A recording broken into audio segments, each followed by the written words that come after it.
எபிசோட்ல வேலுக்கு அவங்க அண்ணன் உறுதிமொழி எழுதி கொடுத்துருக்காரு அந்த மீட்டிங்ல பேசுறதுக்காக. ஆனா ரொம்ப எழுதுறதுனால வேலு நல்லா படிக்க முடியல.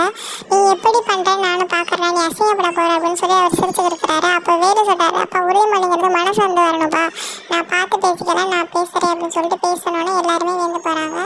இந்த சைடு சக்தி வீட்டுல எல்லாரும் அவங்க அம்மாவுக்கு வேலைக்கு போறாங்க அப்படின்னு சொல்லி சாப்பாடு ப்ரிப்பேர் பண்றாங்க. ஆனா அவங்க அம்மா வேற வேலைக்கு போறாங்க. ஆனா வீட்டுல மேனேஜர் வேலைக்கு போறேன்னு சொல்லி வச்சிருக்காங்க. சக்தி ஒரு ஆர்டிகல் எழுதி கொடுக்குறாங்க. அதுக்கு மேனேஜர் சொல்ற, இதெல்லாம் ஒரு ஆர்டிகல், அவனை என்னமோ நினைச்சேன், என்னம்மா நெட்ல பார்த்து காப்பி அடிச்சு சொல்றியா அப்படின்னு சொல்றாரு. அப்ப பக்கத்துல வேலை பார்க்குற எல்லா ஒர்க்கர்ஸையும் கூப்பிட்டு இது நல்லா இருக்கா அப்படின்னு கேட்கறாரு. ஆனால் எல்லாருமே இது நல்லாவே இல்லை, எல்லாருமே ஏமாந்து போயிடுவாங்க நம்ம ரீட்டர்ஸ்லாம் அப்படிங்கிறாங்க. அப்போ இது நான் அப்லோட் பண்ணிடுவேன், ஆனால் வந்து என்ன மெயிலும் எதுவும் வரலைன்னா நீ இந்த வேலை உனக்கு நிரந்தரம் இல்லை அப்படிங்கிறாரு. சக்தி அவங்க அம்மா கால் பண்ணி சொல்றாங்க, சக்தி எனக்கு பயமா இருக்குடி, நான் பிறக்கிற வரை எனக்கு 2 மணி நேரம் தான், அது வரைக்கும் என்ன பண்றது அம்மா. அதுக்கு சக்தி சொல்றாங்க, அம்மா எனக்கு கொஞ்ச நாள் அம்மா, நானும் வேணும் பார்த்துக்கிறோம்மா அப்படின்னு சொல்லி எனக்கு நினைச்சு முடிக்கிறாங்க.